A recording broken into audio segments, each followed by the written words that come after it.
Les synergies entre le sport et le design graphique, c'est aujourd'hui dans l'épisode 3 de What's Your Num avec Caroline Blanchet, alias Petite KO.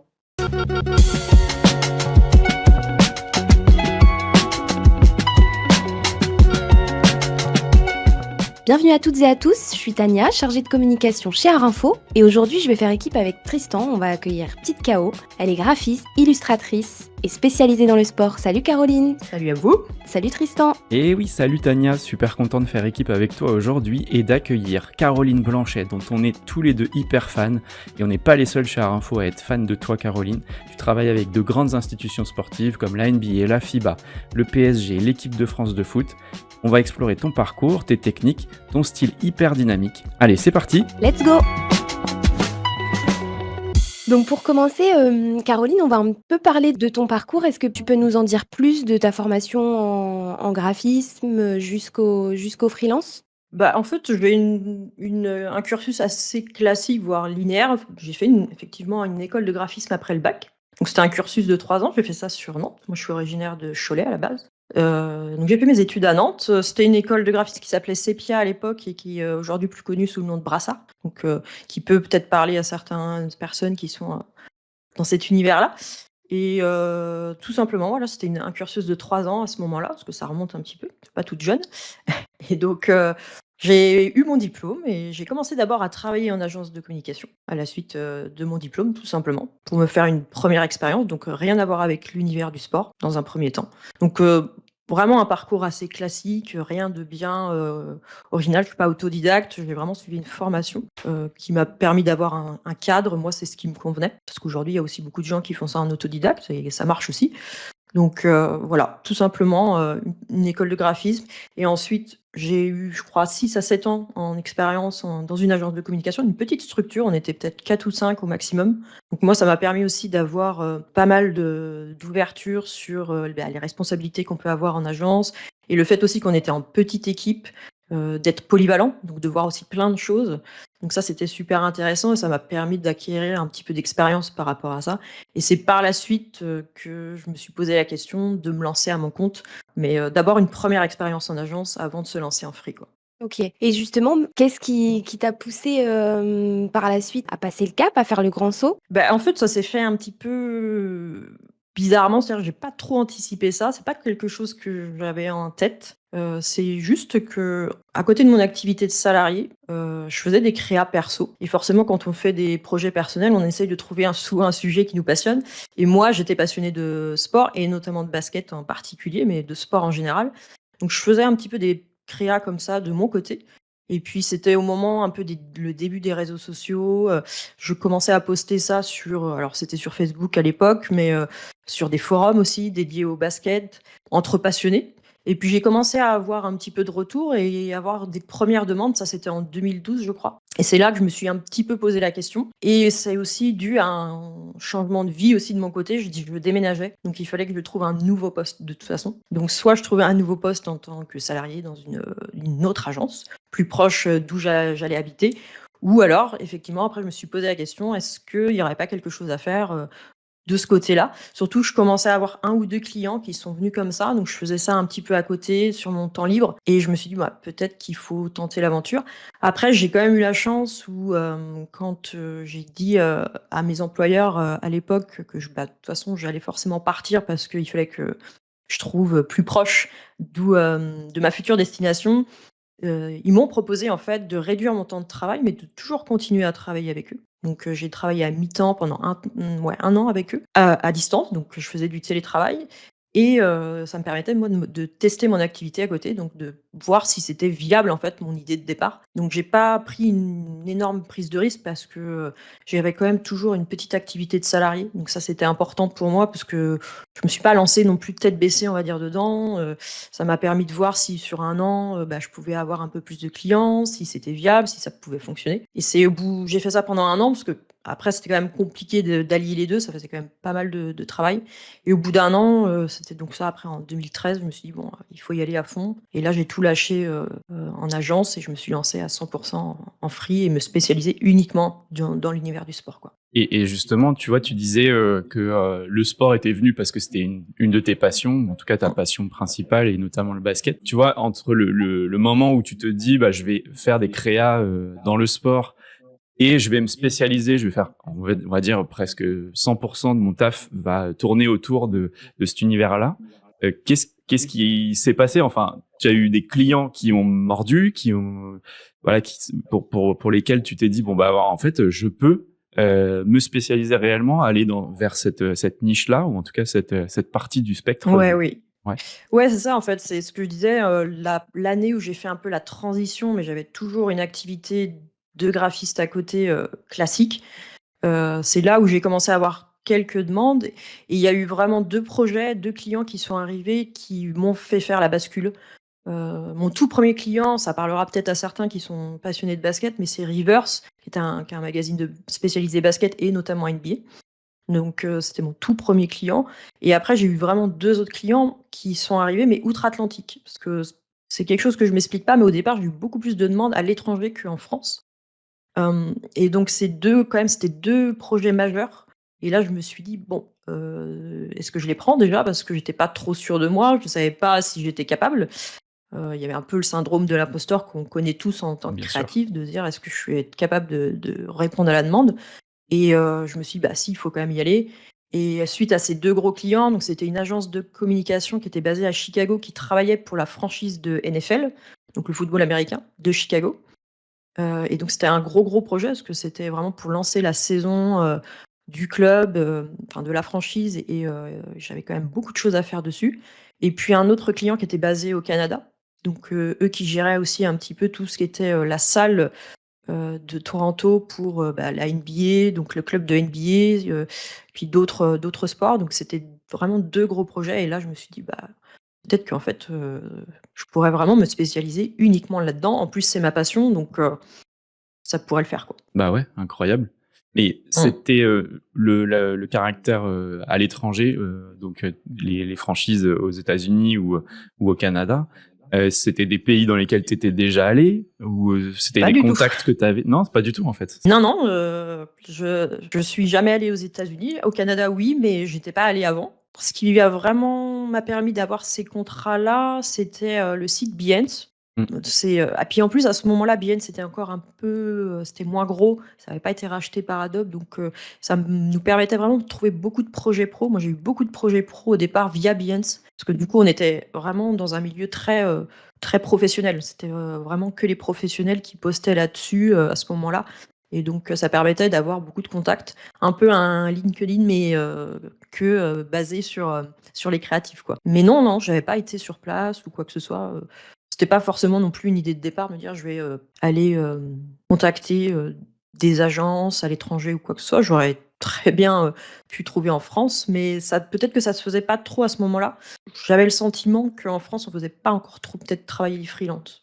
Mm. Il y avait pas encore cette OK. culture-là, je pense. Et par rapport à ton travail, tu parlais de cette plateforme, Behance. Tu mettais, notamment, principalement en valeur tes projets, sur Ouais. Behance, du coup, au départ? Ouais. Ouais, ouais, OK. carrément, c'était ça, des projets, bah, du coup, personnels parce qu'à ce moment-là, j'avais pas encore beaucoup de clients et donc ça permet, en fait, c'est un réseau social tout simplement, hein, mais qui permet de créer un portfolio, une page, où on peut mettre, ses projets et il y a beaucoup de créatifs, que ce soit des photographes, des graphistes, des illustrateurs, tout ce qui tourne ouais, autour de la création, donc ça permet aussi de créer des liens, des contacts et il y a beaucoup aussi de professionnels qui viennent pour justement, bah, aller piocher, «Tiens, j'ai besoin d'un motion designer, je vais aller voir, ce que je peux trouver», donc aujourd'hui, c'est un petit peu moins vrai parce que c'est devenu tellement gros que c'est un peu noyé dans la masse. Moi, j'ai par exemple plus de mal à obtenir des contrats aujourd'hui via Behance, mais ça reste toujours un outil que j'utilise, quand même qui est important, quoi. J'en profite pour te demander, qu'est-ce qui a fait que ton style, selon toi, a séduit justement, ces grands noms du sport, et qu'est-ce qui a fait que du coup tu t'es démarqué? Bah, je pense qu'il y a d'abord une raison toute simple qui est pas liée au style, mais on était peut-être moins nombreux aussi à faire ça, à ce moment-là. On était il y avait peut-être moins de concurrence aussi. Je pense que j'ai essayé en fait à chaque fois que je faisais des projets perso, mais je pense qu'on en reparlera aussi, de développer en fait à chaque fois, mes outils, d'aller un petit peu plus loin pour justement se créer un univers graphique qui soit un peu plus marqué, de regarder ce qui se fait et de peut-être justement aller faire un peu des choses, à l'opposé pour, se démarquer justement par rapport à d'autres créatifs. Après j'ai pas forcément les réponses à ça, je sais pas, est-ce que c'est vraiment le style qui a permis de décrocher ou, des fois c'est des concours de circonstances aussi qui viennent, on a un besoin précis à ce moment-là et on répond à la demande. Mais, après je pense qu'on était aussi au début des réseaux sociaux donc, il y avait une forte demande en fait de produire ce type de visuel. Quand on voit par exemple tous les clubs, les fédérations, elles produisent beaucoup de contenu sur les réseaux sociaux, que ce soit en termes de aujourd'hui beaucoup de vidéos aussi, mais il y avait un gros besoin par rapport à ça, donc ils allaient piocher justement des créatifs qui permettaient de se mettre un petit peu en avant, de se créer une image de marque aussi un petit peu différente, que ce soit pas trop corporate par exemple, pour vraiment aussi attirer, les fans, sur leur page, quoi.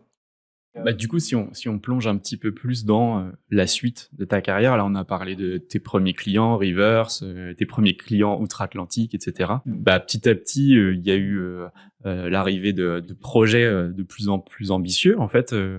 Et parmi ces projets, là, je sais pas, il y a les vestiaires du Barça, il y a les portes de Clairefontaine pour la FFF.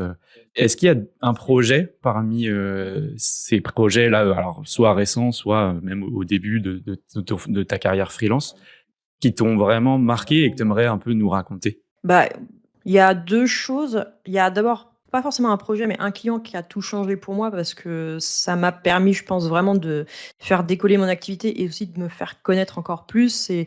C'est l'arrivée de la FIBA et de la NBA qui sont arrivés à peu près au même moment. Donc la FIBA qui est la Fédération internationale de basket et la NBA, je pense que bon, tout le monde connaît, même si on n'est pas connaisseur de basket, voilà, c'est la ligue américaine, de basket. Ils sont arrivés en même temps en 2014 et quand j'ai eu ces contacts-là et qu'on a travaillé ensemble, ça a été, pour moi, vraiment une rampe de lancement parce que j'ai fait pas mal de projets pour eux. La NBA notamment, c'était presque du travail quotidien pendant 4 à 5 ans, donc c'était quand même, très important. C'était mon plus gros client à l'époque et du coup, ça m'a aussi crédibilisé pour, trouver de nouveaux projets derrière. Parce que forcément, pouvoir après, bah, dire: «Bah, voilà, j'ai travaillé pour la FIBA, la NBA ou autre», forcément les autres clients potentiels, sont un peu rassurés parce que du coup, on a quelques références dans son portfolio. Et après en termes de projets, qui m'ont marqué, bah, ce serait plutôt un projet récent, vraiment tout récent. J'ai eu l'occasion là dernièrement de travailler pour le PSG, mais pour les filles Mmh. et on a réalisé une fresque pour mettre en avant les légendes du club et c'est un projet que j'ai beaucoup aimé parce que alors il a pas forcément été simple sur le papier, parce qu'il y a eu beaucoup d'allers-retours, tout ça, mais j'ai eu l'occasion de rencontrer les joueuses, de discuter avec elles, de montrer mon process de création, ce qui m'arrive très rarement en fait de rencontrer les gens ou les joueurs ou les joueuses. Et là, c'était vraiment, un échange que j'avais pas eu depuis, 10 ans de carrière et donc ça m'a marqué. C'était super sympa de pouvoir faire ça et aussi c'était différent des réseaux sociaux, de voir son visuel imprimé en grand, de pouvoir assister à l'inauguration au Parc des Princes. Enfin voilà, il y avait tout un événement autour et ça, c'était super sympa donc ouais, il m'a pas mal marqué ce projet dernièrement, il est tout récent. Et justement, pour approfondir un tout petit peu cette collab avec la NBA qui a été sur du long terme et que ça parle un peu à nos apprentis graphistes, à nos apprenants graphistes, c'était quoi le type de contenu que tu faisais pour eux? Il y avait vraiment plein de choses, c'était très varié ou ouais, tu travaillais beaucoup pour les réseaux sociaux? Pourquoi en Oui, fait? ouais et c'était essentiellement réseaux sociaux. C'est un petit peu ce que je disais tout à l'heure, c'était, il y a 10 ans à peu près, donc on était vraiment à vouloir mettre beaucoup de contenu sur les réseaux sociaux et ça a été une, je pense, des premières ligues qui a vraiment travaillé ça. Aujourd'hui, c'est toujours une référence. Je pense qu'il y a beaucoup d'autres, fédérations, clubs qui ont un peu copié un peu leur process, de ce côté-là. Donc c'était essentiellement des visuels pour les réseaux sociaux. Donc ça pouvait être, par exemple, mettre en avant un joueur qui a fait une énorme performance, la veille, heu, l'anniversaire d'un joueur, arriver les playoffs, faire un visuel pour la confrontation entre 2 équipes. Voilà, plein de petites choses comme ça. Ils sont aussi très, aux États-Unis, très sur les datas, sur les statistiques, donc souvent des visuels pour mettre en avant certaines stats, voilà. Donc il y avait énormément de contenu, ouais.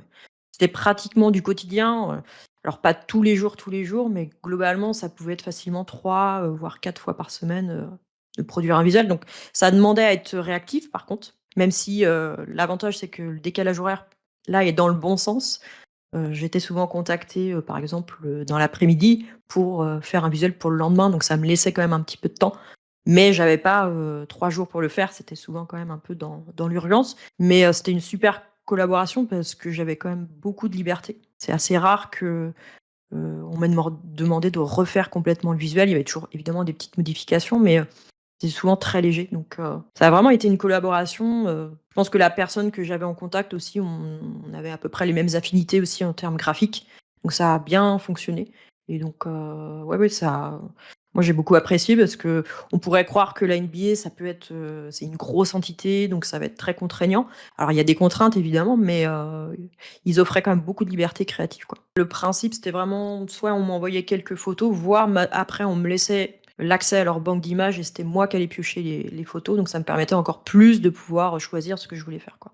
Et pour continuer là-dessus et avant de passer à la suite sur ton rapport aux outils numériques, est-ce que tu as une on va être curieux, mais est-ce que tu as une anecdote à nous raconter, tu vois, sur, alors tout à l'heure, tu nous as parlé des filles du PSG, mais tu sais, sur des rencontres, sur, des galères aussi, pourquoi pas, avec, certains clients, tu vois? Est-ce que tu aurais un truc un peu croustillant? Par rapport à la NBA, ce qui est marrant, c'est que, finalement, c'est un coup de pouce qui m'a permis de décrocher, la NBA. C'est un autre graphiste, en fait, qui m'a contacté. Je crois qu'il était basé, à Londres et du coup, il m'a contacté via Behance, donc on en revient encore à cette plateforme. Heu, Lui me suivait, on a échangé et il m'a dit: «Beh, ton travail, pourrait correspondre à la NBA», parce que lui avait eu l'occasion de travailler pour eux. Il m'a dit: «Bah, écoute, si ça t'intéresse, je peux envoyer, ton profil, à la NBA». Donc évidemment, je n'y croyais absolument pas parce que moi, ça faisait tout juste, ouais, 1 an que je faisais ça. Je me suis dit: «Bon, jamais ils vont me contacter» parce que évidemment, je me disais pas que mon travail pouvait les intéresser et quelques mois après, j'ai reçu un mail. Donc c'est marrant parce que finalement, sans cette personne-là, déjà, je pense que j'aurais pas, peut-être pas décroché la NBA ou en tout cas pas à ce moment-là. Peut-être plus tard, mais ça, j'ai pas de certitude. Et après en projet, plus de galères, bah, tu l'as évoqué tout à l'heure, mais par exemple le FC Barcelone, c'est un gros projet dont je suis fière, mais, ça a été la galère du début à la fin. Donc, je peux pas dire que j'ai pris énormément de plaisir à faire ce projet-là. Ça a été compliqué du la réalisation du devis jusqu'à la validation du devis, le début du projet. J'avais peu de temps pour le faire, j'avais beaucoup d'interlocuteurs différents, donc c'était pas simple aussi pour l'échange parce que du coup un peu de voix, discordantes jusqu'à la fin, jusque même à la facturation, au paiement. Donc tout a été compliqué. Donc j'étais contente de le faire parce qu'évidemment c'était aussi, bah, un beau projet, hein, sur le papier et puis je suis contente du résultat, mais je peux pas dire que c'est le projet sur lequel j'ai préféré travailler. Et même d'un point de vue artistique, c'était compliqué ou? Oui, parce que il y avait pas mal de modifications. Après comme on devait le faire un petit peu rapidement, moi j'aurais aimé aussi aller un petit peu plus loin au niveau c'était de l'illustration donc ça demande un petit peu de temps quand même. Moi j'aurais aimé, avoir un peu plus de temps pour aller peut-être un petit peu plus loin dans les détails. J'ai eu parfois le moment qu'il fallait un peu accélérer, enfin il fallait tellement accélérer le mouvement que, bah, Heu, c'était un peu le travail à la chaîne, quoi. Donc, vu que je devais faire, c'était pour faire les visuels pour, les vestiaires Mmh. et donc, il fallait faire un visuel par joueur. Heu, voilà, donc ça faisait quand même, je pense, je sais pas, dans l'équipe au départ, ils sont pratiquement, presque 20, quoi. On a fait toutes les possibilités de joueurs qui pouvaient être, retenus dans l'équipe donc, ouais, c'était presque du travail à la chaîne donc, en termes purement créatifs, le départ était intéressant, mais après c'était plutôt que de l'exécution. Mais bon, après, ça fait partie des projets, auxquels, on est confronté et qui sont toujours quand même intéressants à faire, hein, mais disons que l'échange n'a pas été simple, quoi. Merci pour ce partage. Dans Voiture Num, on parle du rapport de nos invités à leurs outils numériques. Caroline, est-ce que tu peux nous dire avec quels outils tu travailles au quotidien, que ce soit en termes de matériel ou de logiciel? Ouais, bah, en termes de matériel, bon, rien de bien, fou non plus, hein. Évidemment, bon, un ordinateur, évidemment, j'ai, un bon écran pour, qui doit enfin, il fait 27 pouces, c'est pas non plus, la folie, mais qui est quand même confortable sur lequel travailler. Après, j'ai depuis très longtemps une tablette graphique avec un écran. Parce que je fais quand même pas mal de alors aujourd'hui, je fais beaucoup d'illustrations aussi, donc ça devient presque un outil indispensable quand on fait de l'illustration digitale et aussi pour de la retouche, pour du détourage et en termes d'autres outils, j'ai aussi un iPad Pro, sur lequel je travaille beaucoup justement quand je fais de l'illustration, parce que j'aime bien débuter sur, l'iPad Pro. Il y a un sentiment un peu plus de faire quelque chose de manuel, même si, ça reste du support digital et puis de pouvoir aussi le faire plus en nomade, pas forcément être à son bureau. Donc j'ai mon iPad Pro et après en termes d'outils, c'est essentiellement moi, c'est Photoshop, c'est vraiment le logiciel que je maîtrise le plus. Alors évidemment après je vais, avoir, les notions sur Illustrator, InDesign notamment, mais vraiment Photoshop à 80 peut-être et du coup sur l'iPad Pro, j'ai Fresco qui fait, partie de la suite, enfin de la suite. C'est une petite application d'Adobe aussi, donc qui permet aussi après de faire le pont entre Photoshop par exemple, de rebasculer sur Photoshop pour, finaliser, des choses comme ça. Donc voilà, c'est à peu près tous les outils que j'utilise. Après je fais pas trop de motion, je touche un petit peu la 3D, mais je suis très loin d'avoir, l'expertise là-dessus. Donc c'est vraiment essentiellement, ouais, moi mon background c'est vraiment, retouche photo à la base et ensuite aussi, l'illustration donc Photoshop, Illustrator, c'est vraiment mes 2 logiciels que j'utilise le plus, quoi. Top. Est-ce que tu peux nous décrire, justement ton process type quand tu vas réaliser un portrait de joueur, de joueuse ou d'un visuel, événementiel pour que ce soit clair un petit peu pour nos auditeurs, notamment sur la manière dont tu utilises aussi les logiciels? Bah, en fait, comme je propose 2 choses, j'ai vraiment 2 process différents. Je propose, en fait, tout ce qui va être trait à la retouche photo, donc du photomontage classique. Par exemple, si on me demande de faire une affiche, pour un match, généralement, on va m'envoyer des photos. Il faut essayer évidemment de les retoucher, de faire une composition et de créer un univers autour de ça. Donc là, le process, il est assez classique. C'est, quand une fois que le client dans la plupart des cas, c'est le client qui va me transmettre les photos. Ou alors il me donne un accès à une banque d'images et je peux aller piocher dedans, si besoin. Et dans ce cas-là, je fais d'abord, une simple composition sans aller trop loin dans les retouches, pour lui montrer un petit peu mon intention graphique. En termes de composition, parce que c'est quelque chose qui est assez important, pour moi, de trouver une composition qui soit dynamique, qui mette bien en avant le type de visuel qui est souhaité, s'il y a du texte, si, il faut mettre plus un joueur ou une joueuse en avant. Des fois, il y a des contraintes aussi par rapport à ça et je vais d'abord lui envoyer un premier jet, qui est assez succinct, donc qui est pas abouti en termes de retouches et il va soit me valider la composition, soit il va me dire: «Bah, voilà, faut trouver autre chose, faut faire des modifications». Une fois que la composition, elle est à peu près calée, là, je passe à la post-prod, on va dire, où là, je vais vraiment aller plus loin sur là, travail de retouche et ensuite créer vraiment l'univers graphique, c'est-à-dire, créer, des effets, travailler avec des textures, travailler la colorimétrie et puis, bah, après voilà, c'est souvent en 2 étapes sur un photomontage. Par contre, pour de l'illustration, c'est un process qui est complètement différent parce que là, il faut tout redessiner. Donc, d'abord, c'est vraiment un travail de croquis. Lui envoyer un premier croquis pour, aussi lui faire valider des intentions en termes de composition et pareil, c'est un peu le même style, c'est-à-dire qu'une fois que la composition, on est à peu près raccord, parce que forcément sur une illustration, si, à la toute fin, il me dit: «Bah, finalement, il faut placer tel joueur à un autre endroit», ça veut dire qu'il faut tout redessiner et là, ça se complique. Ce qui est un peu différent sur un photomontage parce qu'on arrive toujours à travailler, à repositionner des photos. C'est complètement différent dans le process. Donc sur l'illustration, le process est un petit peu plus, il y a plus d'étapes, quoi. D'abord un croquis. Une fois que le croquis est validé, un premier jet sur, les couleurs. Une fois aussi que ça, on est à peu près OK, finaliser, l'illustration, s'il faut y intégrer un petit peu plus d'effets, des textures, des petites choses en plus. Donc il y a plus 3 étapes vraiment pour de l'illustration. C'est assez marrant que tu vois, que tu utilises principalement Photoshop, que ce soit ton outil de prédilection parce que, c'est, souvent quand on cite tes travaux dans nos cours, chez Art Info, on en parle un peu quand on aborde le mélange du vectoriel et du Mmh. pixel. Parce qu'en fait, tu as un style, alors ça dépend de tes créas, mais quand tu travailles plutôt sur de l'illustration, tu as un style qui pourrait s'apparenter à un style vectoriel. Notamment, là, on a vu dans les dernières séries que tu as pu sortir, tu sais, avec les From France to USA, enfin, to Oui, WNBA et tout ça. Bah, du coup, on a quelque chose qui est relativement proche du vectoriel. Et est-ce que alors c'est du vectoriel, c'est du vectoriel? à la base, en fait, parce que du coup, ce que j'utilisais tout à l'heure, Adobe Fresco me permet, ce qui m'intéresse que peut-être que certains connaissent aussi Procreate, qui est un peu le concurrent à Adobe Fresco, mais sur Adobe Fresco, ce que j'aime bien, c'est qu'on peut travailler en vectoriel. Donc on peut utiliser ce qu'on appelle, ouais, des brushes vectorielles et généralement, moi, j'utilise ça. Donc c'est vraiment je Ok. travaille d'abord sur une base vectorielle, ensuite je vais le passer sur Illustrator pour travailler toutes les couleurs. Si je veux y mettre des dégradés, ou des dégradés un peu plus poussés, je préfère le faire sur Illustrator et ensuite je finalise toujours sur Photoshop. En fait, en soi, je pourrais, continuer à faire uniquement sur Illustrator, mais j'ai tellement mes habitudes sur Photoshop que je passe toujours à la fin sur Photoshop pour plein de petites raisons qui me sont personnelles parce que je suis plus à l'aise sur le logiciel. Mais c'est du vectoriel sur ce type d'illustration et c'est ce que j'essaye de faire dernièrement parce que ça permet aussi de proposer des choses en grand format.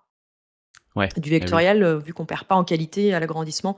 Par exemple, on parlait tout à l'heure du projet du PSG, typiquement, c'était une contrainte dans le brief que ce soit du vectoriel, pour pouvoir l'imprimer en grand sans perdre trop en qualité et j'avais fait aussi un projet un petit peu similaire juste avant, fin d'année 2024 pour le FC Nantes, pour faire l'habillage de certains piliers à la Beaujoire, pour aussi mettre en avant les légendes et c'était le même critère. Du coup, faire des illustrations, mais qui soient d'abord en vectoriel pour un agrandissement et une qualité, optimum, quoi.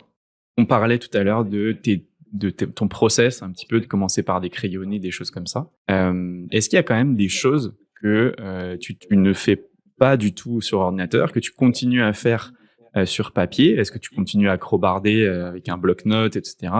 Ça peut être même dans ta mécanique de conception de projet, dans ta démarche créative, tu vois, commencer par rédiger des petites choses, faire des petits blocs, des choses comme ça. Est-ce que tu continues de faire ça ou pas?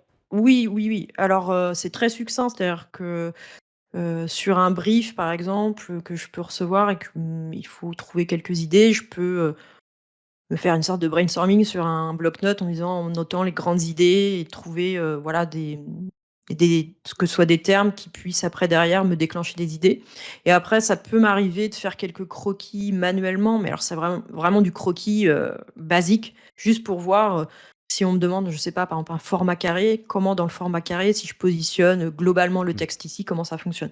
Mais c'est très, c'est pas je vais pas du tout présenter ça au client. C'est vraiment Bien moi sûr. pour m'aider déjà dans un premier temps donc oui, je fais toujours ça, mais ça va pas beaucoup plus loin. C'est vrai que je fais plus énormément même d'illustrations, à la main, ce que je pouvais faire, au tout départ. Parce que dans ma formation, j'ai appris à dessiner, mais c'est vrai qu'aujourd'hui avec le souvent on est quand même pressé par le temps.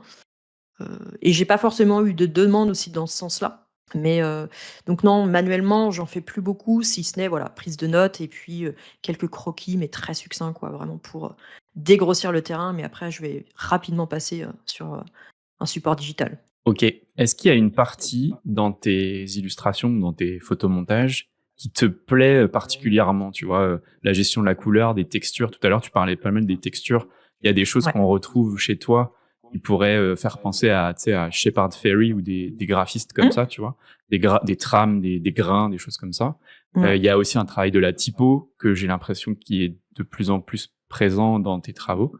Je sais pas, est-ce qu'il y a des choses qui te plaisent particulièrement, peut-être en ce moment? Ouais, bah, c'est un peu ce que tu as dit, hein, je pense qu'au tout départ, les visuels, je les faisais pour qu'ils soient beaux. Enfin, dans mon idée, c'était pour qu'ils soient beaux à la fin, mais sans trop de réflexion derrière sur le concept. Et je pense que, bah, avec l'expérience, on devient aussi plus exigeant avec son travail. J'ai plus de réflexion aujourd'hui autour de ça, notamment aussi sur la composition. Pour moi, aujourd'hui, la composition, c'est peut-être l'étape la plus compliquée. Mais une fois que la composition elle est faite et que je me dis: «Bon, là, j'ai trouvé une composition qui change ou qui est dynamique ou qui me plaît», c'est les étapes d'après où là, vraiment, je vais plus m'éclater effectivement sur, bah, vraiment quand on passe à la post-production, recherche de couleurs, de l'harmonisation aussi des couleurs, l'intégration de la typographie, d'aller un petit peu plus loin aussi sur ça pour que, en fait, tout soit vraiment harmonieux, que tout raconte quelque chose aussi. Donc c'est vraiment ces étapes-là, moi, je préfère, une fois que la composition, elle est calée. Parce qu'après, entre guillemets, c'est que de la recherche et ce que j'aime bien aussi, c'est, souvent, j'ai pas forcément une idée, qui est, précise au départ. J'ai une idée de composition, mais souvent elle va changer en cours de route. Parce que je me rends compte que ça fonctionne pas ou que finalement si je positionne tel élément à un autre endroit, bah, en fait, c'est peut-être plus intéressant et c'est ça aussi que j'aime bien, c'est le faire des erreurs, en fait. Les erreurs, des fois, elles déclenchent de nouvelles idées et donc toutes ces étapes-là, moi, me plaisent beaucoup parce que ça permet d'aller plus loin et parfois de se rendre compte qu'on est capable de faire autre chose alors qu'on ne l'avait pas eu, au départ, cette idée-là.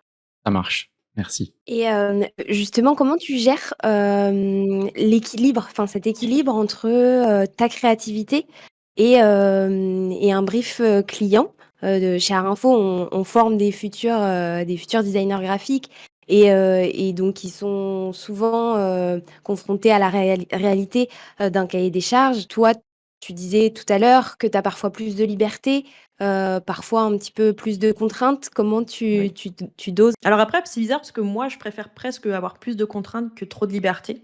Parce que souvent, c'est, un peu dangereux d'avoir des libertés, enfin, parce que le client nous annonce que, voilà, on a carte blanche, mais en fait, dans sa tête, on n'a pas vraiment carte blanche parce qu'il a quand même quelques contraintes qu'il veut pas nous dire parce que souvent c'est: «Non, non, mais je veux pas t'influencer, il faut absolument que tu sois libre».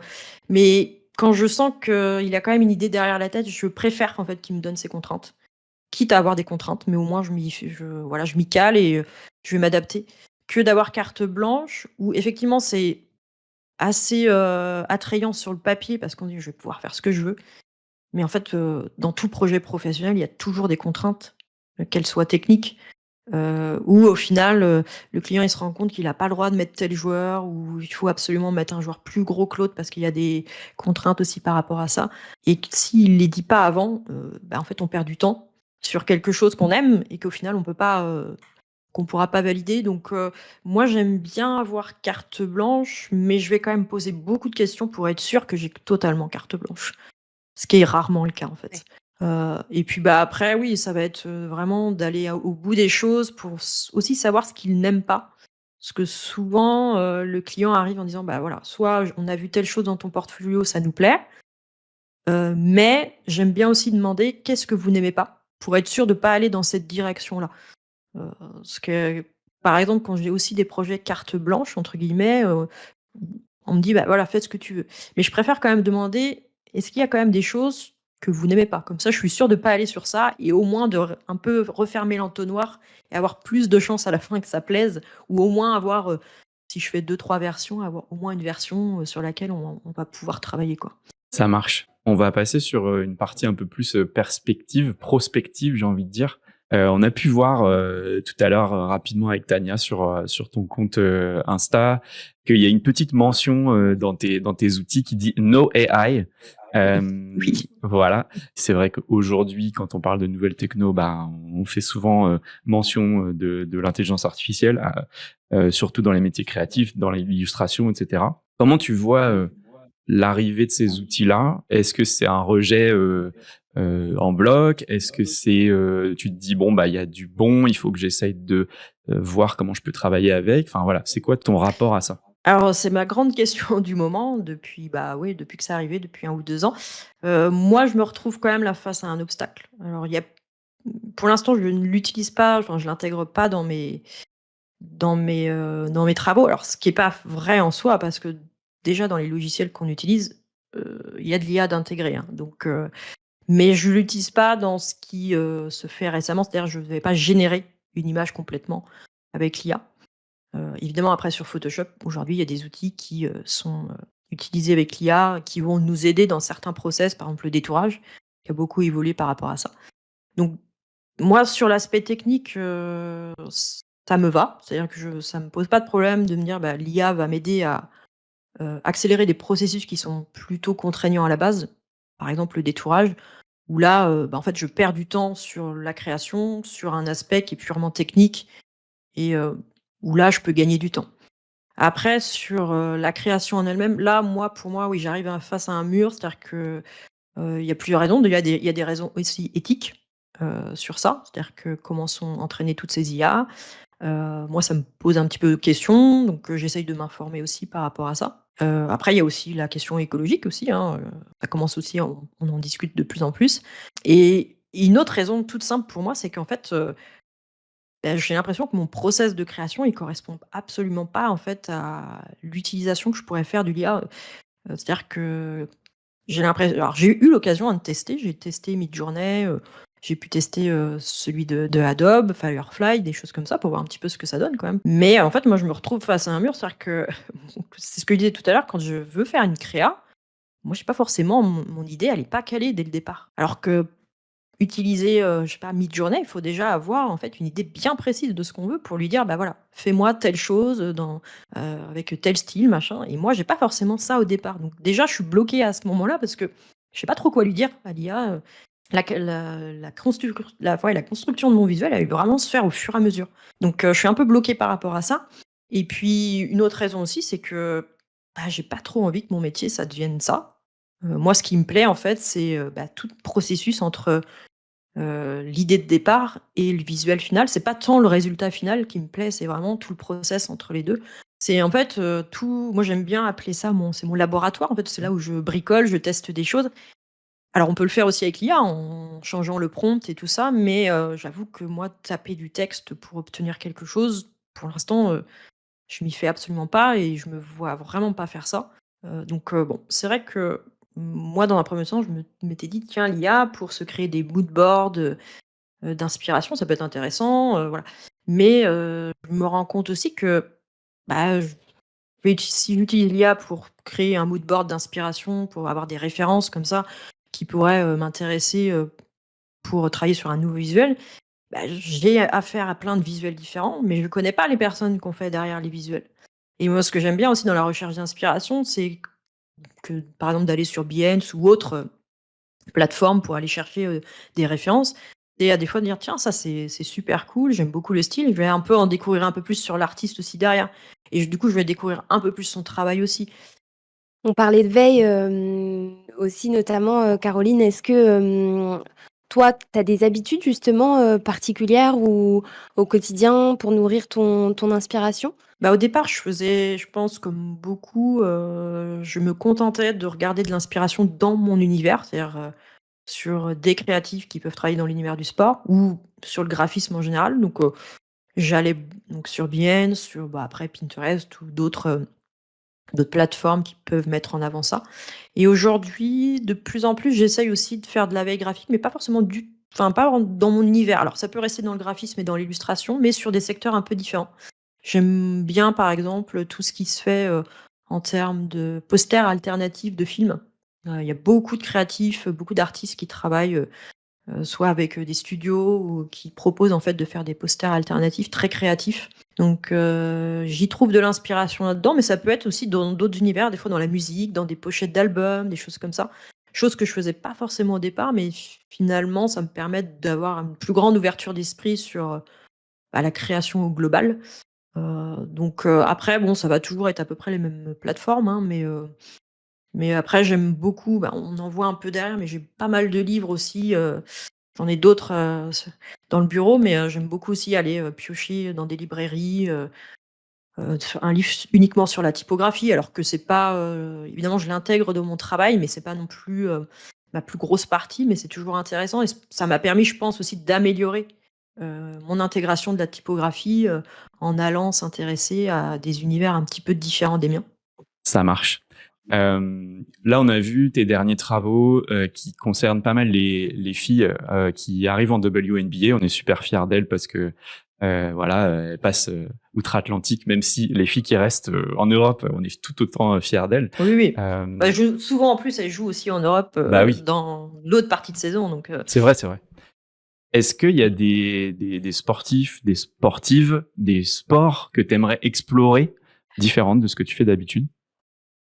alors oui, c'est vrai que quand justement j'ai des périodes un petit peu plus j'ai plus de temps libre, je vais essayer d'aller vers des sports qui me sont moins familiers, donc par exemple comme la F1, que je regarde, mais pas non plus, je suis pas, assidue à regarder tous les grands prix, mais je suis, un peu l'actualité. Après bon, de par le métier, c'est aussi une obligation de ma part de suivre un peu l'actualité, de pas, même si je connais, pas évidemment pas tous les sports et tous les athlètes ou quoi que ce soit, mais j'essaye de m'intéresser et d'aller vers des univers, ou des sports que je maîtrise moins.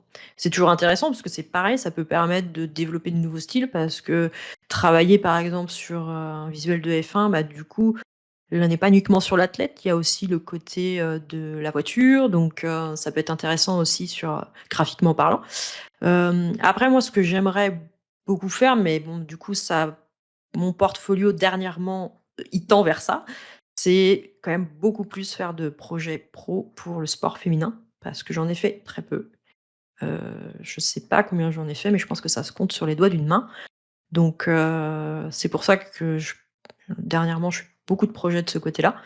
Donc c'est pas forcément un athlète ou une athlète en particulier, mais plus pour le sport féminin dans le global.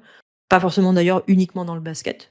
Mais ouais, j'aimerais beaucoup pouvoir, faire plus de projets de ce côté-là parce que j'ai quand même fait beaucoup de sports, masculins parce que forcément, il y a plus de budget, il y a plus les moyens. Mais je pense qu'avec l'essor du sport féminin qui arrive et de plus en plus, il y a moyen de faire de belles choses. Donc j'aimerais vraiment plus faire, de projets pour les filles, quoi. Il y a une approche aussi qui est un petit peu plus abordable encore, dans l'échange aussi.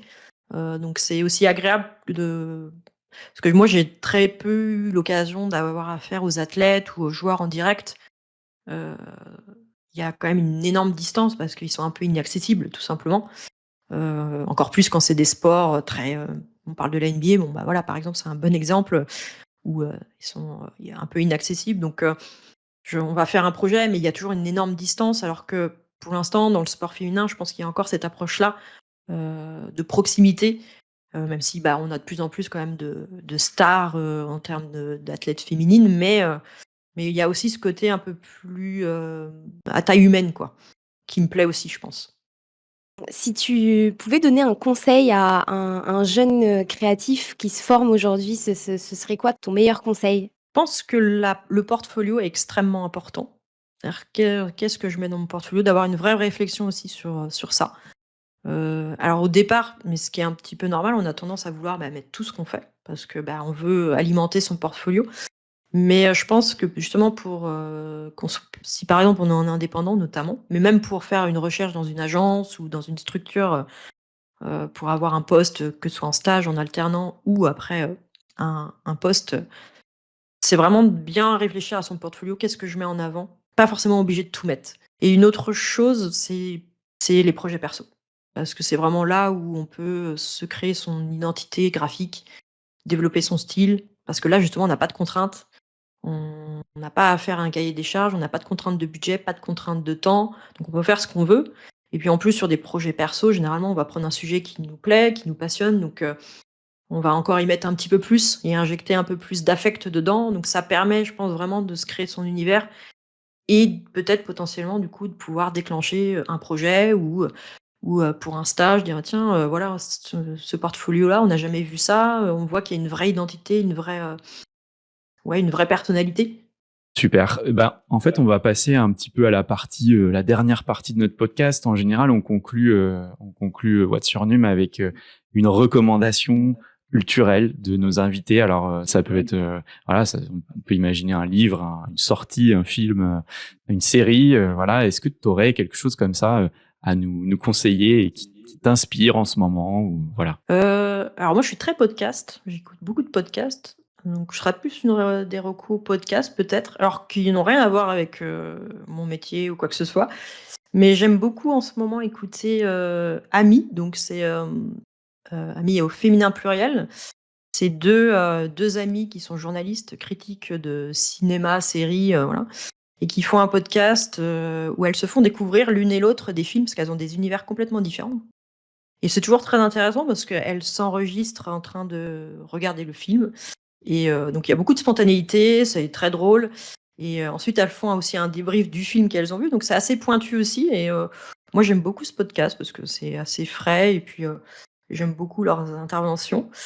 Donc je vous le conseille si vous connaissez pas, mais il commence à être, pas mal reconnu, je crois, le podcast, ça a bien pris. C'est Anaïs Bordage et Marie Telling, voilà les 2 journalistes, qui, heu, qui font ça et puis peut-être un autre, mais celui-là est peut-être plus connu, je sais pas, en plus c'est sa dernière saison malheureusement, c'est Blockbuster sur France Inter avec, Frédéric Sigrist. Donc là, c'est plus pop culture, mais donc là, si on est passionné de jeux vidéo, musique, film, puis ils ont souvent des très bons intervenants, donc j'aime beaucoup aussi écouter, donc c'est les 2 podcasts que, ouais, en ce moment j'écoute pas mal, donc Voilà, après, en livre, rien que d'aller dans une petite rien que d'aller dans une librairie, aller au rayon, graphisme, illustration, il y a toujours des petites pépites à trouver, et moi j'adore ça. Alors le problème, c'est que bon, quand je rentre dans une librairie, je ressors avec 5 livres, donc Eh oui, ça pose c'est ça le problème. problème. J'ai plus de place dans les étagères. Le piège. Ouais, c'est le piège. C'est clair. Merci beaucoup Caroline, on arrive à la fin de cet épisode. Est-ce que tu peux nous dire où on peut te retrouver? Essentiellement Instagram et puis après, plus professionnel, mais bon, ça va être LinkedIn, mais voilà, globalement, ouais, en tout cas, tous les derniers projets, tout ce soit perso, souvent c'est promis sur Instagram, ça va être là que je vais poster en premier. Et ensuite, ce qui peut m'intéresser pour mettre justement sur mon portfolio ce que je garde pas. Sur Instagram, il y a un peu tout. Et puis après, sur Behance, là où j'affine un peu le portfolio. Mais globalement, ouais, c'est à peu près ça. On mettra dans la Ok. description du podcast les liens vers ton site, vers ton Insta. Juste, je précise que sur le site de Caroline, il y a un shop. Peut-être tu peux nous Oui, en parler un c'est petit vrai. peu, parce que je crois qu'il est revenu assez récemment. Oui. J'ai un petit peu simplifié. Aujourd'hui, je propose uniquement pour l'instant de l'illustration. Donc des petites illustrations qui peuvent être imprimées sur un papier de qualité. J'essaye de travailler avec un imprimeur en local ou pour que ce soit vraiment assez qualitatif et puis que ce soit des prix à peu près aussi abordables. Et on peut te retrouver aussi régulièrement dans Reverse, je pense, dans le MOOC Reverse. Ça C'est dépend vrai. des partenariats, mais en tout cas des opportunités. Je pense pas que j'en ai loupé beaucoup. D'accord.